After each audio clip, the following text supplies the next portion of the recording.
Oke, maaf. Saya ulang. Assalamualaikum warahmatullahi wabarakatuh.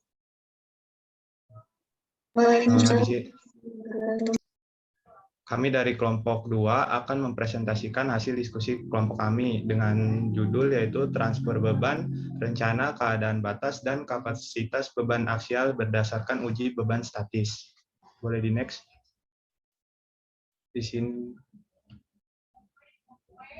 Di sini ada anggota kelompok kami, ada Happy Triayuna, Sunita, Viola Ceria, Julia Kurniawati, ada Salma Maharani, ada Arya Hayat Bimantara, dan saya sendiri Raka Haikal. Next. Nah, ini ada poin-poin yang akan kita uraikan. Ada mulai dari tiang panjang tertutup sampai dengan tiang panjang terbuka. Langsung di next. Nah, ini bab 14. Yang pertama ada uji beban statis. Transinstrumentasi pengujian ini yang bertujuan untuk mengetahui kemampuan beban maksimum suatu struktur. Selain itu, uji beban ini juga untuk memastikan keamanan dari suatu struktur. Sampai dengan yang poin ketujuh yaitu bukti pengujian atau proses, yaitu uji beban yang menunjukkan kebugaran suatu bantalan beban. Next. Nah, ini kita akan membahas langsung tiang panjang, perpindahan beban, dan batas keadaan. Next. Yang pertama ini ada tiang panjang, perpindahan beban, dan batas keadaan. Beban struktural yang diterapkan pada tiang dapat dibagi menjadi dua kategori. Yang pertama ada beban aksial, dan yang kedua ada beban lateral. Beban aksial adalah beban yang bekerja sejajar dengan sumbu longitudinal tiang. Kasus yang paling umum adalah tiang vertikal yang dikenai beban aksial ke bawah, yang menginduksi tegangan tekan seperti yang ditunjukkan pada gambar 13.2a. Dalam beberapa kasus, tiang dikenai beban ke atas yang menginduksi tegangan tarik seperti yang ditunjukkan pada gambar 13.2b. Sebaliknya, beban lateral bekerja tegak lurus terhadap sumbu longitudinal dan menginduksi tegangan lentur pada tiang. Ada dua jenis beban. Ada yang pertama ada lateral, geser, dan momen, seperti yang ditunjukkan pada gambar 13.2c. Dalam banyak kasus, beban aksial dan lateral diterapkan secara bersamaan. Nah, ini ada transfer beban aksial. Tiang panjang mentransfer beban aksial yang diterapkan ke tanah melalui dua mekanisme bantalan kaki dan gesekan. Seperti yang ditunjukkan pada gambar 13.1, resistensi bantalan kaki juga dikenal sebagai resistensi bantalan titik atau resistensi bantalan ujung atau juga resistensi bantalan akhir, adalah hasil dari pembebanan tekan antara bagian bawah tiang tanah dan dengan demikian mirip dengan transfer beban. Nah, ini ada gambar 13.1 mengenai perpindahan beban struktur dari pondasi tiang ke tanah. Yang gambar A itu beban aksial ke bawah atau tekan, yang gambar B itu beban aksial ke atas, dan yang terakhir itu yang C beban lateral. Next. Nah, selanjutnya dari pijakan menyebar ke tanah di bawahnya. Sebaliknya, hambatan gesekan samping juga dikenal sebagai ketahanan gesekan lapisan, adalah akibat dari gesekan geser sepanjang sisi tiang dan gaya lekat antara tanah dan tiang. Karena kesamaan dengan tekanan bantalan di pijakan menyebar, kami akan menggunakan variabel yang sama, Q, untuk menggambarkan resistensi bantalan kotor dengan rumus yang pertama, Q sama dengan PT per AT, di mana Q itu adalah resistensi bantalan kaki kotor, PT adalah beban aksial yang dimobilisasi antara kaki tiang dan area kontak kaki tiang, dan yang AT itu adalah tanah di bawahnya. Next. Namun tidak seperti pijakan menyebar. Untuk mengevaluasi bantalan kaki menggunakan tahanan bantalan kaki bersih, Q aksen yang secara implisit memperhitungkan berat tiang panjang, rumusnya adalah Q aksen sama dengan PT min WF per AT, di mana Q aksen ini adalah resistensi bantalan kaki bersih dan WF ini adalah berat pondasi. Nilai dari Q aksen pada kegagalan adalah kapasitas bantalan kaki unit nominal Ki aksen N yang serupa dengan daya dukung nominal dalam desain fondasi menyebar, seperti yang dibahas pada bab 7, kecuali bahwa ini adalah nilai bersih. Namun perhitungan Ki aksen N menggunakan metode yang sangat berbeda dari yang digunakan untuk menyebarkan pijakan seperti yang dijelaskan pada bab-bab berikut. Next. Nah, ini untuk tahanan gesekan sisi unit yang dimobilisasi. F adalah gaya samping yang ditransfer dari tiang ke tanah. PS per kaki persegi luas bidang kontak sisi tiang. Dengan rumus yaitu F sama dengan PS per AS. Nilai F hampir selalu bervariasi sepanjang tiang sesuai dengan jenis tanah dan kondisi stres in situ bervariasi dengan kedalaman. Nilai F pada saat runtuh adalah sisi satuan nominal kapasitas gesekan, Fn. Next. Nah, ini ada beban ke bawah atau tekan. Bukan mentransfer beban aksial ke bawah atau tekan P ke tanah melalui kombinasi bantalan kaki dan gesekan samping, di mana gesekan samping dijumlahkan sepanjang tiang beban ke bawah nominal kapasitas Pn dicapai ketika bantalan kaki dan gesekan samping mencapai nominalnya kapasitas dengan rumus yang ada di bawah ini. Next. Lanjut, Ar. Selanjutnya ini ada beban ke atas atau tegang. Kapasitas beban nominal ke atas PUPN untuk tiang lurus dengan D per B lebih besar dari 6. Rumusnya adalah PUPN sama dengan WF ditambah sigma FN AS. Dengan PUPN itu adalah kapasitas beban ke atas nominal, WF adalah berat fondasi, FS adalah resistensi gesekan sisi unit, dan yang AS itu adalah bidang kontak gesekan samping. Kapasitas ke atas jika sebagian atau seluruh tiang panjang berada di bawah muka air tanah, maka daya apung harus dipertimbangkan. Biasanya dengan menghitung volume terendam dikalikan berat satuan air dan mengurangkan nilai ini dari berat kering. Jika D per B lebih kecil dari 6, kerucut tanah dapat berbentuk di sekitar fondasi selama keruntuhan ke atas. Hal ini mengurangi kapasitas angkanya.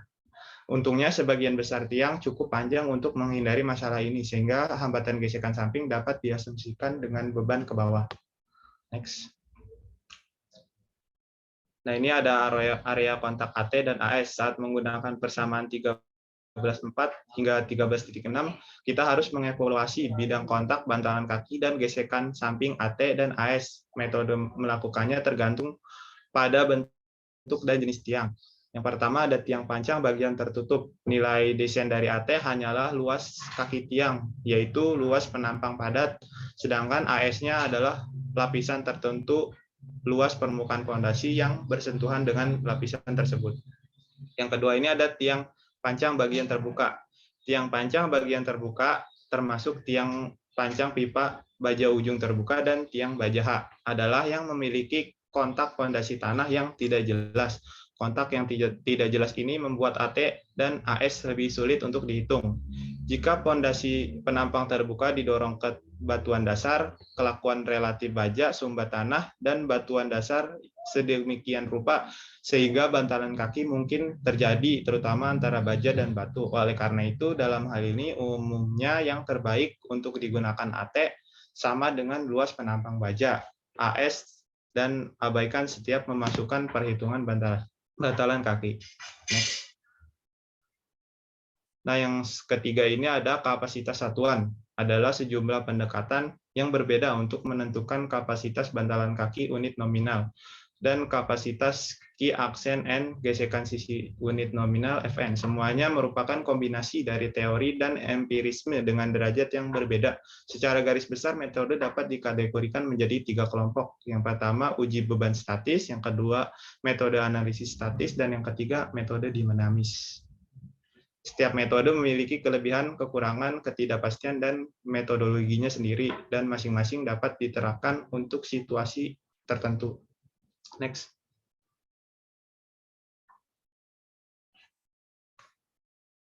Nah, ini ada gambar penyumbatan tanah pada tiang pipa terbuka dan tiang pada fondasi tiang pancang baja H. Ini ada perbedaannya yang bisa dilihat pada gambar.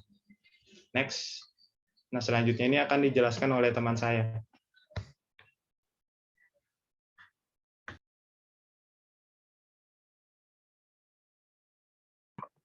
Baik, saya Fitri akan melanjutkan penjelasan. Untuk poin yang keempat, ada status batas ultimate. Keadaan batas ultimate geoteknik disebut juga dengan WLS. Di dalamnya membahas tentang transfer beban aksial dari tiang ke dalam tanah dan kapasitas tanah untuk memikul beban ini. Metode menerapkan nilai PN dan P ke atas N hingga proses desain. Ada dua metode untuk melakukannya, yaitu dengan tegangan izin atau ASD dan desain faktor beban dan resistensi atau LRFD. Seperti yang dibahas pada bab 5. Lanjut. Kemudian masuk ke poin.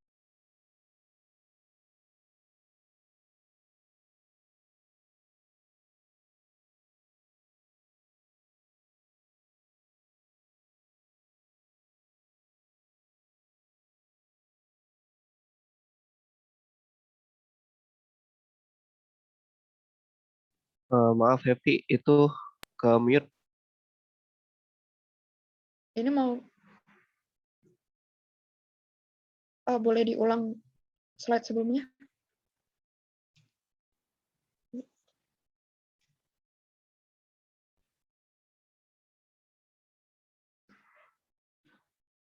Ini untuk status batas ultimate, keadaan batas ultimate geoteknik atau WLS, membahas tentang transfer beban aksial dari tiang ke dalam tanah dan kapasitas tanah untuk memikul beban ini.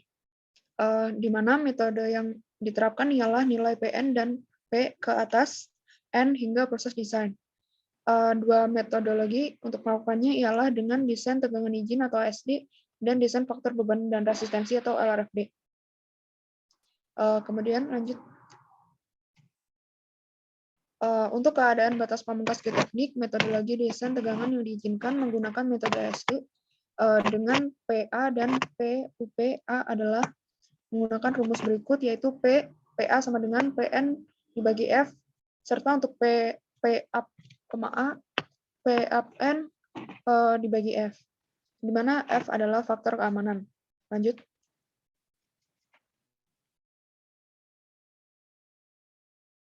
Untuk faktor desain keamanan, F atau faktor keamanan tergantung pada banyak faktor. Di antaranya ialah yang pertama, jenis dan pentingnya struktur, serta konsekuensi dari kegagalan. Fondasi untuk struktur kritis seperti jembatan harus memiliki faktor keamanan yang lebih tinggi. Kemudian faktor kedua ialah jenis tanah, di mana keamanan lebih tinggi pada tanah yang berjenis kohesif. Faktor ketiga adalah variabilitas spasial tanah, di mana profil tanah itu tidak menentu. Oleh karena itu, penggunaan faktor keamanan harus lebih tinggi. Untuk faktor keempat ialah ketelitian program eksplorasi bawah permukaan, di mana program eksplorasi ini memberikan lebih banyak informasi tentang kondisi bawah permukaan, sehingga dapat membenarkan faktor keamanan yang lebih rendah. Faktor kelima, jenis dan jumlah uji tanah yang dilakukan.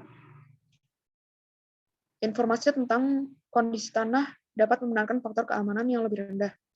Faktor keenam, ketersediaan hasil uji beban statis skala penuh di lokasi atau di sekitar. Cara yang paling dapat diandalkan adalah dengan menentukan kapasitas beban. Kemudian untuk faktor ketujuh, ketersediaan hasil tes dinamis di tempat atau di sekitar. Disebutkan juga pada bab 15 memberikan wawasan yang membenarkan faktor keamanan yang lebih rendah. Kemudian faktor ke-8, tingkat inspeksi, konstruksi, dan kontrol kualitas. Jika inspeksi menyeluruh dan metodenya dapat diterapkan, maka faktor keamanan lebih rendah dapat dibenarkan. Kemudian untuk faktor yang terakhir, probabilitas beban rencana yang benar-benar terjadi selama umur struktur, di mana tidak mungkin menghasilkan beban hidup desain, sedangkan tangki mungkin aman. Dengan demikian nanti mungkin memerlukan faktor keamanan yang lebih tinggi. Lanjut. Kemudian, karena berbagai faktor harus dipertimbangkan dan kebutuhan akan pertimbangan teknik yang tepat, biasanya insinyur memiliki banyak pertimbangan untuk menentukan faktor yang sesuai dengan desain yang dipilih. Penjelasannya adalah ini praktik yang tepat menggunakan faktor keamanan lebih tinggi untuk analisis beban ke atas karena kegagalan pengangkatan jauh lebih tiba-tiba dari bencana. Oleh karena itu, sebagian insinyur menggunakan nilai desain 1,5 hingga 2 kali lebih tinggi daripada untuk pembebanan yang ke bawah. Lanjut. Berikut adalah tabel 13.1 yang menyajikan faktor keamanan desain tipikal untuk tiang panjang berdasarkan jenis kontrol konstruksi. Metode ini memang belum dijelaskan, tetapi dibahas dalam bab selanjutnya. Nilai dalam tabel ini untuk tiang yang digunakan menopang struktur biasa pada profil tanah tipikal dengan program karakterisasi lokasi rata-rata. Nilai yang lebih tinggi atau lebih rendah dapat digunakan untuk kondisi lain. Tabelnya bisa dilihat di samping ini. Kemudian, lanjut. Kecuali untuk uji beban skala penuh, metode kontrol konstruksi yang dijelaskan pada tabel tersebut didasarkan pada dinamika pemancangan tiang. Dengan demikian, tidak dapat diterapkan untuk pengeboran fondasi poros. Oleh karenanya, faktor keamanan untuk poros yang dibor tergantung terutama pada ketersediaan informasi uji beban statis, serta keseragaman kondisi tanah, dan juga ketelitian program karakterisasi lokasi. Untuk tabel 13.2 yang menyajikan faktor keamanan tipikal untuk desain poros bor yang akan menopang struktur biasa. Sekali lagi, insinyur menggunakan nilai yang lebih tinggi atau lebih rendah untuk kondisi lain dengan menyesuaikan. Kemudian, jenis tiang lainnya umumnya dirancang dengan faktor keamanan dalam kisaran yang sama, seperti pada tabel 13.1 dan tabel 13.2. Pemilihan faktor ini tergantung pada faktor yang sudah disebutkan sebelumnya. Lanjut. Faktor keamanan aktual untuk pembebanan ke bawah dan ke atas atau kapasitas nyata dibagi dengan beban nyata biasanya jauh lebih tinggi daripada desain F. Digunakan dalam rumus yang adalah berikut. Biasanya interpretasi data kekuatan tanah secara konservatif. Kemudian, beban pelayanan mungkin lebih kecil dari beban desain. Kemudian, dimensi asbolt dari fondasi mungkin lebih besar dari yang direncanakan. Dan beberapa, tetapi tidak semuanya, metode analisis konservatif yang digunakan. Kemudian, desain harus memenuhi kriteria berikut, di mana P kurang lebih dari sama dengan PA, dan P up kurang lebih dari sama dengan P up dan A. Di mana faktor tersebut adalah desain tanpa faktor beban ke bawah dan beban angkat yang diterapkan pada bagian atas tiang. Lanjut. Ini untuk tabel 13.2.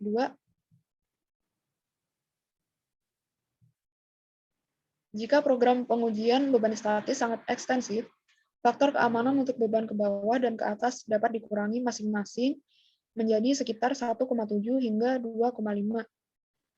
Dan 2,5 dengan kode yang sesuai, yang dijelaskan pada bab 5. Dalam kasus struktur yang diatur oleh ASCE 7, persamaan 5.2 sampai 5.8 harus digunakan untuk menentukan beban desain. Lanjut. Kemudian membahas tentang metodologi desain faktor beban dan resistensi. Seperti yang dibahas pada bab 5, metode LRFD menerapkan faktor-faktor yang baik untuk beban maupun resistensi. Jadi, dengan menggunakan metodologi ini, desain tiang harus memenuhi kriteria berikut, di mana sigma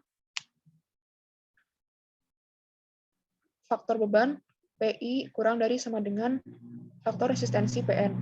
Kemudian sigma faktor beban PAI kurang dari sama dengan faktor resistensi kapasitas beban ke atas.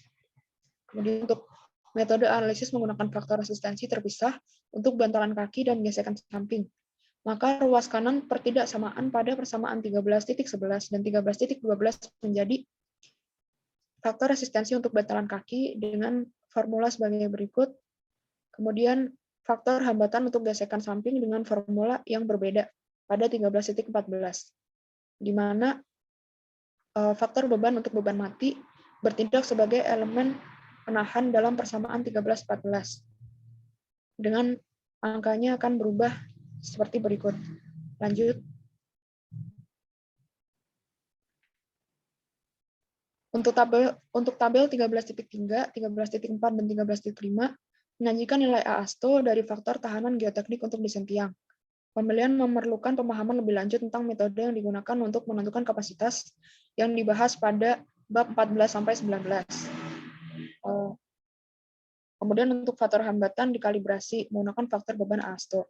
Lanjut.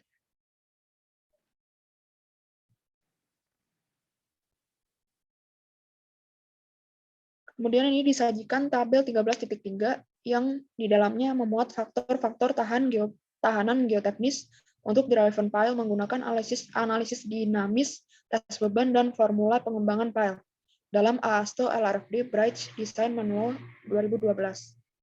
Lanjut.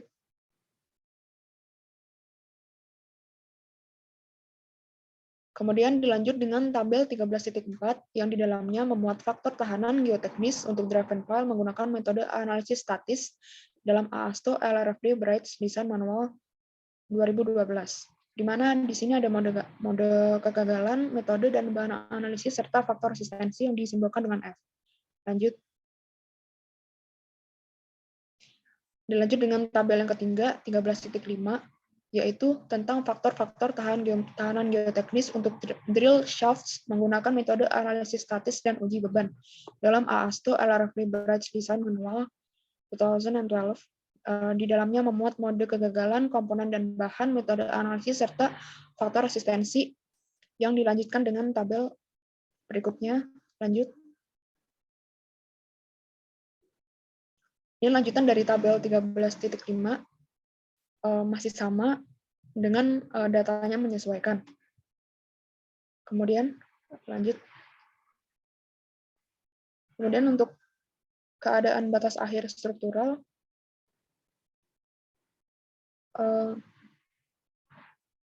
ULS struktural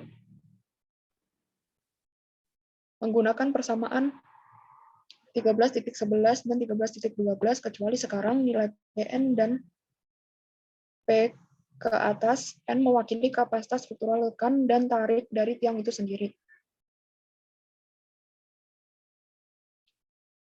Faktor keamanan dan faktor hambatan juga berbeda dengan yang digunakan dalam analisis ULS geoteknik. Kemudian untuk status batas kemudahan servis, desain tiang yang dibebani secara aksial harus memenuhi persyaratan keadaan batas servis atau di sini disebut dengan Serviceability Limit State atau SLS. Penyelesaiannya menggunakan persyaratan SLS dengan nilai yang diizinkan pada bab 5 dengan formula sebagai berikut atau persyaratan sebagai berikut, yaitu penurunan kurang dari sama dengan penurunan yang diperbolehkan atau pada persamaan atau pada persyaratan 13.15.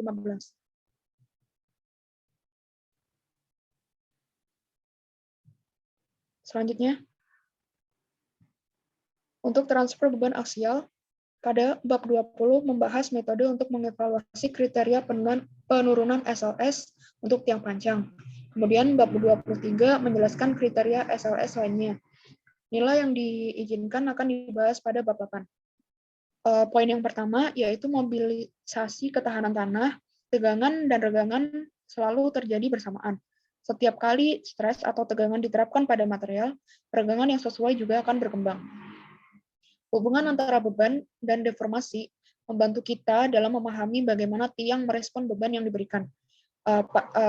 Seperti yang dibahas sebelumnya pada bab ini, beban yang ke bawah bekerja pada tiang yang ditentang oleh tahanan gesekan samping dan tahanan tumpuan kaki.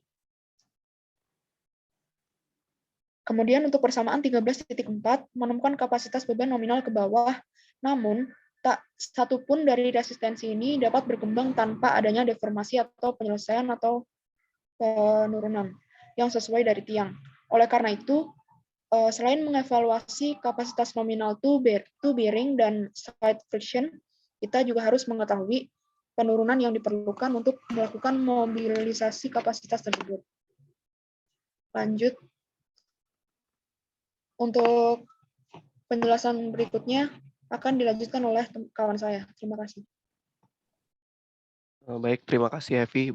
Baik, di sini saya Arya akan melanjutkan penjelasan dari kelompok saya. Masih dalam materi mobilisasi ketahanan tanah. Ketahanan gesekan samping biasanya dimobilisasi seperti yang ditunjukkan pada gambar 13.4. Di bawah sini teman-teman bisa melihatnya dengan perpindahan geser 5-10 mm atau 0,2 sampai 0,4 inci yang diperlukan untuk mencapai 90 dari kapasitas gesekan samping nominal Fn dan 10 hingga sampai 20 mm atau 0,4 sampai 0,8 inci untuk mencapai 100. Selain itu, ketika mendekati kapasitas nominal, kurva penurunan beban menjadi sangat curam sehingga nilai Fn biasanya didefinisikan dengan baik.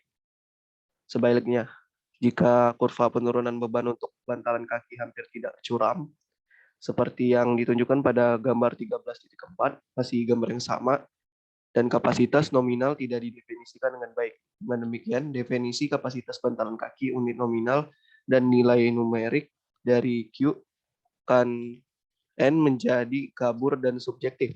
Selain itu, permindahan jari kaki sebesar 12 hingga 20% dari diameter pondasi mungkin diperlukan untuk mobilisasi penuh Q.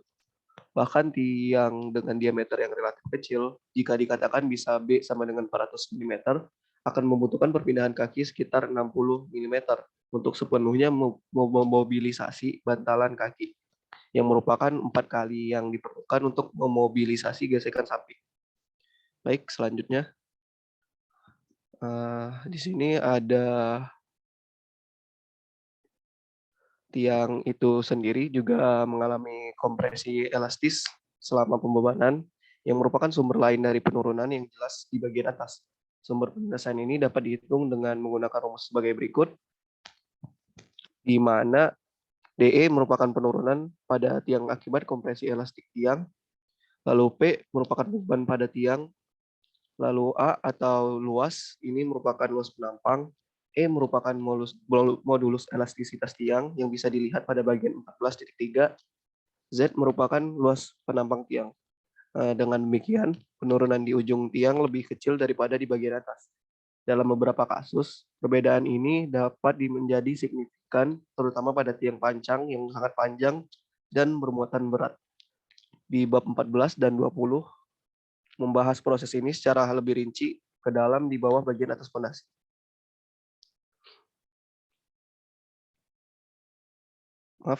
Lalu materi selanjutnya ada transfer beban lateral. Merupakan salah satu keuntungan utama tiang pancang dibandingkan fondasi menyebar adalah kemampuannya untuk mentransfer beban lateral yang besar ke dalam tanah. Lalu di gambar 13.5 diilustrasikan bagaimana beban lateral yang diterapkan pada kepala tiang dipindahkan ke tanah. Gambar 13.5a menunjukkan distribusi tekanan lateral bersih yang dipindahkan dari tiang ke tanah sepanjang tiang.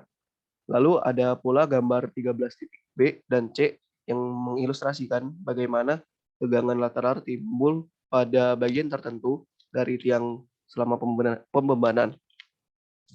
Di sini bisa dilihat gambar 13.5. Di sini lendutan lateral yang juga penting dan tidak boleh melebihi nilai yang diizinkan. Dalam hal ini, analisis keadaan batas servis mempertimbangkan baik bagi struktur. Lalu pada gambar 13.5, pemindahan beban pada tiang yang dibebani secara lateral. A menunjukkan distribusi vertikal dari gaya lateral neto yang diterapkan pada tiang oleh tanah di sekitarnya. Sedangkan gambar B dan C ditunjukkan untuk distribusi tegangan lateral di sekitarnya tiang pada suatu penampang tertentu yang nilai gaya geser yang berbeda di bagian tiang V. Yang B menunjukkan distribusi tegangan lateral yang seragam yang terjadi ketika gaya geser adalah 0. Sedangkan yang C merupakan perilaku geoteknik secara bersamaan. Lalu materi selanjutnya ada efek instalasi, di mana tiang pancang tidak secara ajaib muncul di tanah. Mereka ditempatkan atau dipasang di tanah merupakan salah satu metode konstruksi yang dijelaskan pada bab sebelumnya, itu bab 12. Lalu proses pemasangan tiang di tanah mengubah keadaan tegangan di tanah dan sifat tanah di sekitar tiang. Lalu yang selanjutnya ada tiang pancang yang didorong. Tiang pancang yang didorong ini merupakan konstruksi tiang pancang yang menyebabkan perubahan besar pada zona di sekitarnya atau di sekitar tiang, yang termasuk pergerakan tanah di sekitar tiang, perubahan kepadatan tanah di sekitar tiang, perubahan dalam kekuatan tanah karena perubahan densitas dan deformasi geser yang besar yang dibuat, serta dalam kasus tanah jenuh, perubahan tekanan air pori berlebih. Lalu ada efek pada kohesif. Di sini pada saat tiang pancang didorong ke tanah, tanah di bawah tiang pancang akan terdorong keluar. Pergeseran tanah ini menyebabkan deformasi besar baik dalam kompresi maupun geser. Selain itu, gesekan dan adhesi di sepanjang sisi tiang menyebabkan perpindahan tambahan karena tanah terseret di sepanjang sisi tiang. Gambar 13.6 menunjukkan bagaimana tanah dikompresi di bawah kaki tiang dan diseret ke bawah sepanjang sisi tiang selama pemasangan. Meskipun tiang model yang ditunjukkan pada gambar 13.6 yang di bawah ini dipasang di tanah tanpa kohesi, fenomena yang sama diamati pada profil tanah kohesif. Ada kemungkinan tanah lempung, lunak, atau sedang terseret ke dalam lempung atau lapisan pasir yang berlebih kaku. Jarak drag down dapat mencapai 3 diameter tiang. Cook dan Priest di sini mengamati pada tahun 1973 distorsi di London Clay sebagai akibat dari pemancangan tiang pipa ujung tertutup berdiameter 168 mm atau 6,6 inci, tanah dalam radius 1,2 meter atau 1,2 diameter yang dari tepi tiang terseret ke bawah, sedangkan tanah antara 1,2 dan 9 diameter bergerak ke atas. Baik, selanjutnya antara mereka dan tanah atau lempung lunak mungkin akan mengalir kembali ke celah ini, tetapi lempung kaku dan pasir lempung tidak. Tomlinson pada tahun 1987 mengamati celah-celah seperti itu yang meluas hingga kedalaman 8 hingga 16 diameter di bawah permukaan tanah. Tiang pancang yang menerima beban lateral juga dapat menciptakan celah di dekat permukaan tanah. Oleh karena itu, gesekan samping di zona ini memungkinkan jika tidak dapat diandalkan, terutama pada lembung kaku. Lalu, deformasi tanah yang besar selama pemancangan juga membentuk kembali tanah di sekitar tiang. Pembentukan kembali lempung ini mengubah strukturnya dan mengurangi kekuatannya ke nilai yang mendekati kekuatan sisa. Bozozuk dan kawan-kawan pada tahun 1978 menyajikan sejarah kasus kelompok tiang besar yang terdiri dari 116 tiang beton betulang yang didorong ke dalam deposit tanah liat lunak yang sensitif. Segera setelah pemancangan, tanah yang berdekatan dengan tiang telah kehilangan kira-kira 15% dari kekuatan geser tak terdrainasi sebelumnya. Pergerakan tiang itu juga menempatkan tanah yang bersebelahan. Jika ada tanah kohesif jenuh, kompresi ini menghasilkan tekanan air pori berlebih seperti yang dibahas sebelumnya pada bab 3.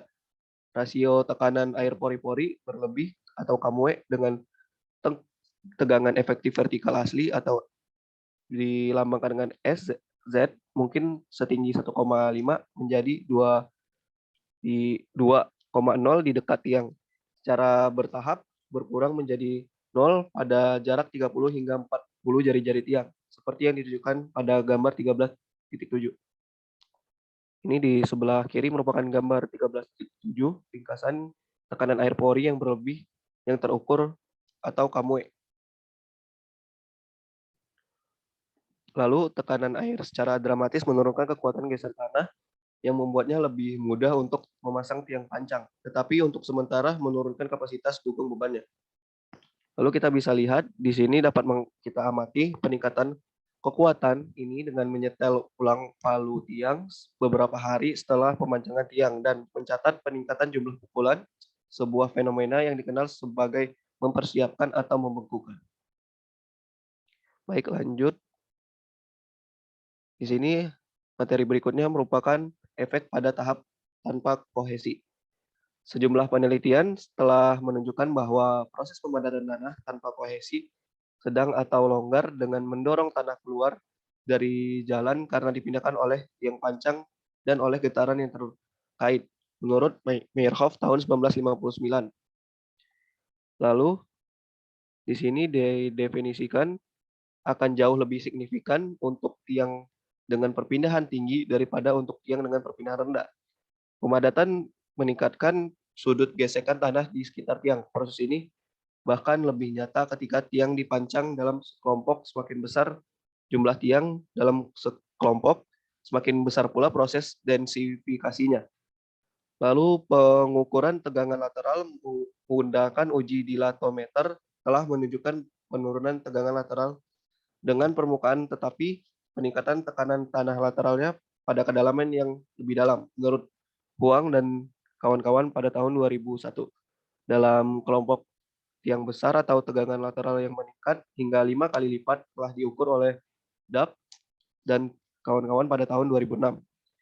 Lalu tiang pancang yang didorong ke tanah padat tanpa kohesi dapat menyebabkan penurunan kepadatan karena proses geser menyebabkan tanah padat melebar.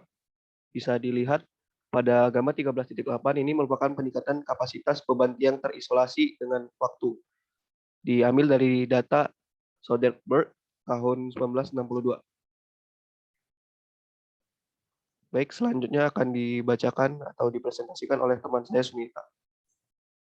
Terima kasih. Masih pada efek tanah tanpa kohesi ya, di mana penempatan tanah dari tiang pancang yang maju juga menghasilkan tekanan air pori berlebih pada positif pada tanah tak kohesif jenuh yang longgar. Kemudian tiang pancang di tanah kohesif menunjukkan pengaturan tergantung waktu atau pembekuan selama beberapa hari atau minggu, serupa dengan yang ditunjukkan oleh tiang pancang tanah kohesif jenuh.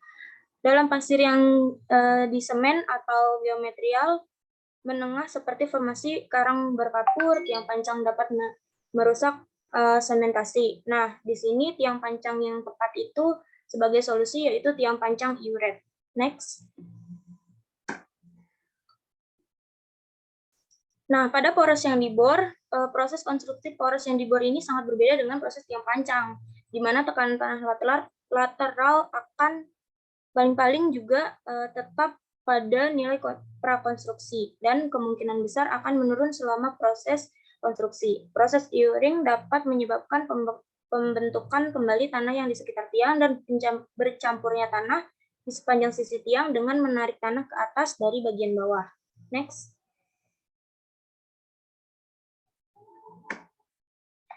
Kemudian ada tiang pancang Yeager, di mana konstruksi ini merupakan konstruksi tiang pancang Yeager cast in place, yaitu ACIP, mirip dengan konstruksi poros bor, di mana nut ditempatkan di bawah tekanan yang seharusnya mengembalikan atau bahkan meningkatkan tekanan tanah lateral. Kemudian ada downdrag atau gesekan lapisan negatif. Penurunan dapat dimulai dengan konstruksi timbunan di atas tingkat yang ada atau hanya karena konsolidasi yang disebabkan oleh pembentukan ulang tanah selama proses pemancangan. Masalahnya paling parah ketika tiang pendorong melalui lapisan tanah liat lunak ke lapisan bantalan yang kaku. Beban gesekan lapisan negatif bisa sangat besar dan harus dipertimbangkan baik dalam keadaan batas ultimate dan kemudahan servis. Next. Kemudian kita masuk ke tiang pancang kapasitas beban aksial. Pada Wenhir van Braun, pengujian ini terdiri dari pembuatan tiang pancang prototipe skala penuh di lokasi proyek secara perlahan menerapkan serangkaian beban uji yang meningkat secara progresif hingga intensitas jauh melampaui beban yang diizinkan desain sebuah dan mengembangkan kurva penurunan beban. Tujuannya untuk memverifikasi bahwa tiang pancang prototipe memiliki kapasitas beban yang cukup. Next.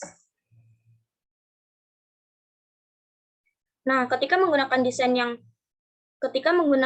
tekan yang diperbolehkan atau ASD, kapasitas beban untuk persyaratan ketentuan diperbolehkan menggunakan PA, yaitu sebagai rumus yang tertera. Kemudian tiang diperiksa menggunakan kriteria P kurang lebih sama dengan PA. Ketika menggunakan desain faktor beban dan resistensi LF di kriteria desain menggunakan rumus yang tertera di 13.15. Next. Tiang panjang statis konvensional memuat tes, yaitu tiang panjang menerapkan serangkaian beban aksial ke bagian atas tiang panjang dan mengukur perbedaan aksialnya di bagian atas.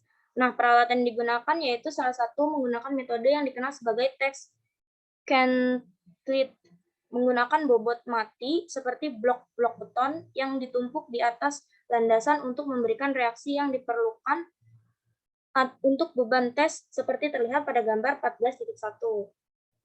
Next. Nah, metode lain untuk mengembangkan reaksi untuk beban tes adalah memasang tiang pancang reaksi di setiap sisi tiang pancang tes dan menghubungkan mereka dengan bingkai muatan, sebagaimana diperlihatkan pada gambar 14.2. Next. Nah, tiang pancang itu mengendap, yaitu naik atau turun dalam kasus tes pengangkatan, dan kemudian menanggapi setiap penambahan muatan terapan. Pemindahan ini diukur dengan menggunakan gauge atau pemindahan voltage linear dari transformator LVDTS yang dipasang pada balok-balok referensi, sebagaimana diperlihatkan pada gambar 14.3. Next.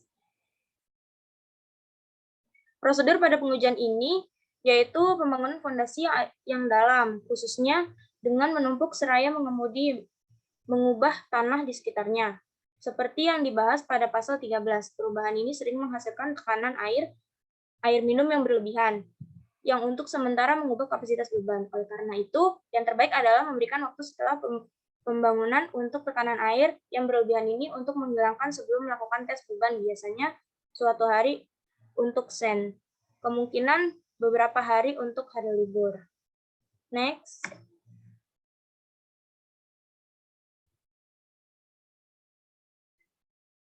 Untuk slide berikutnya akan dijelaskan oleh teman saya, Salma Maharani. Baik, terima kasih Sunita. Selanjutnya ada dua kategori tes muatan statis. Yang pertama adalah tes dikendalikan dan tes tekanan dikendalikan dan tes tekanan tidak dikendalikan. Next.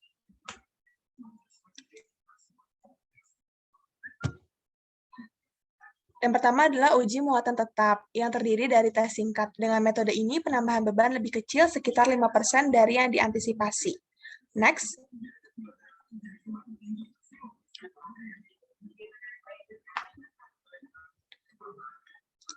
Selanjutnya ada dugaan hasil tes. Lengkungan A di sini teman-teman dapat lihat adalah ciri umum tanah yang lembut dan sedang atau catatan terjun, dan kurva B adalah tipe menengah, tanah liat dan tanah pasir yang keras, bebas yang terus-menerus meningkat. Next.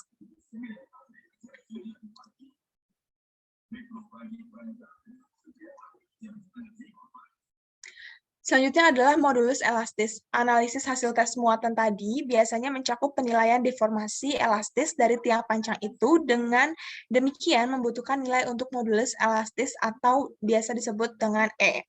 Selanjutnya baja. Modulus elastisitas untuk baja sangat mudah ditebak. Nilai standarnya adalah E sama dengan 29 juta LB per in pangkat 2. Untuk kayu, modulus elastisitasnya bergantung pada spesiesnya, sangat bervariasi dari 7.000 sampai 10.000 MPa.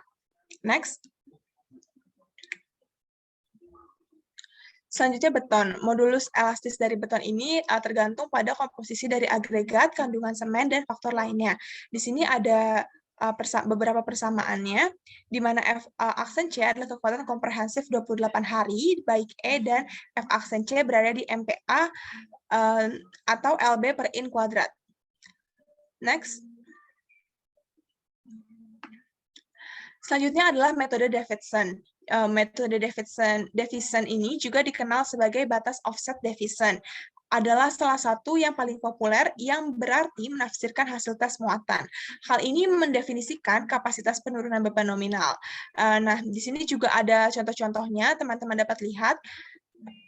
Data penyelesaian muatan diperlihatkan pada gambar 14.6 tadi diperoleh dari tes muatan statis dengan diameter 400 mm, 17 m panjang, mengobar poros dengan F aksen C 40 MPa adalah 0,055. Dengan menggunakan metode Davidson dapat diperoleh perhitungan seperti yang tertampil pada layar dan didapatkan PN sebesar 1,650 kN.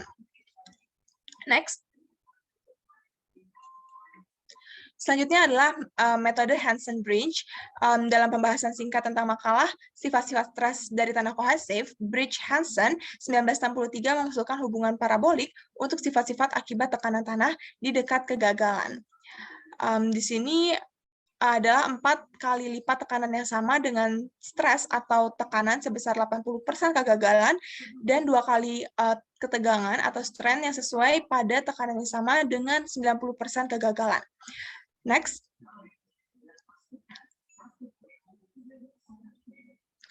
Baik, selanjutnya akan dijelaskan oleh teman saya, Viola. Di slide ini kita dapat melihat bahwa ini merupakan cara penyelesaian dari metode Davidson yang dimana seharusnya PA itu lebih besar dari P, sedangkan di sini kita dapat yaitu P lebih besar daripada PA sehingga desain tidak dapat diterima menurut metode Davidson. Next.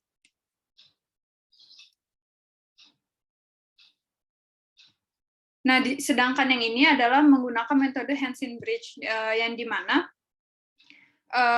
didapat rasio 2 yang ditentukan diperoleh dari tabel yang berada di sebelah kanan ini, yaitu P sama dengan 756, sedangkan untuk PA 378, sehingga nilai P lebih besar daripada PA sehingga desain dapat diterima metode Bridge-Hansen 90%. Next. Nah, di sini ada contoh 14.3. Solusi dari contoh 14.3 itu menggunakan ASTO yang dimana sigma gamma I PI harus lebih kecil daripada atau sama dengan Pi PN. Sedangkan di sini sudah sesuai dengan kriteria sehingga LRID geoteknik kekuatan telah sesuai dengan ASTO. Next. Nah, di sini ada beban indikator transfer, yaitu tiang pancang yang mengembangkan kapasitas aksialnya, terutama di bantalan kaki, memiliki kurva di bawah garis komprehensi elastis, seperti yang terlihat pada gambar 14.9. Next. Nah, di sini yaitu ada uji beban tiang statik terinstrumentasi, yaitu uji beban tiang statik konvensional hanya menghasilkan informasi kuantitatif tentang penurunan beban atau hubungan beban angkat di bagian atas tiang. Next. Nah, di sini ada instrumentasi menggunakan pengukuran regangan, yaitu tiang pancang pipa baja ujung tertutup dapat diinstrumentasi dengan memasang serangkaian pengukuran regangan pada bagian dalam tiang seperti yang ditujukan pada gambar 14.10. Next. Nah, saat mengubah data pengukuran regangan menjadi gaya pada tiang, kita asumsikan regangan dalam beton sama dengan regangan pada baja tulangan. Dengan demikian, berikut ini adalah rumus-rumusnya, yaitu setiap gambar itu memiliki rumus yang berbeda. Next. Nah, ini di sini adalah contoh 14.4 yang solusinya akan dijelaskan oleh Julia.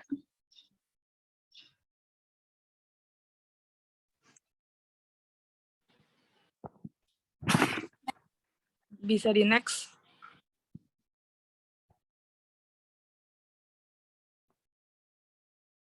Untuk solusinya yaitu terdapat sisi gesekan. Untuk cara penyelesaiannya bisa dilihat di slide. Setelah itu, untuk kesimpulannya, di mana nilai Fn dan Qn ini kemudian dapat digunakan untuk menghitung kapasitas beban tiang yang diusulkan di lokasi dengan diameter dan kedalaman penanaman lainnya. Bisa di next.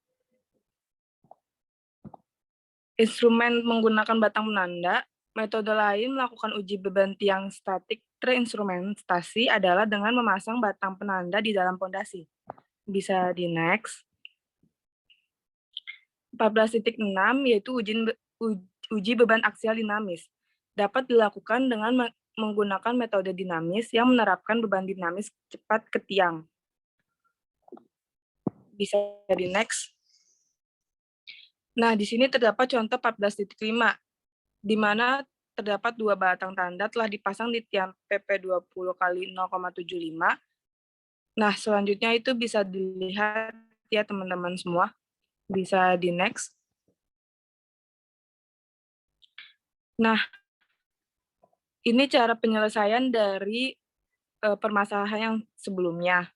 Bisa dilihat untuk kotak yang pertama itu cara penyelesaiannya yang di atas, setelah itu di sebelah kiri, bawah, dan selanjutnya di sebelah kanan bawah.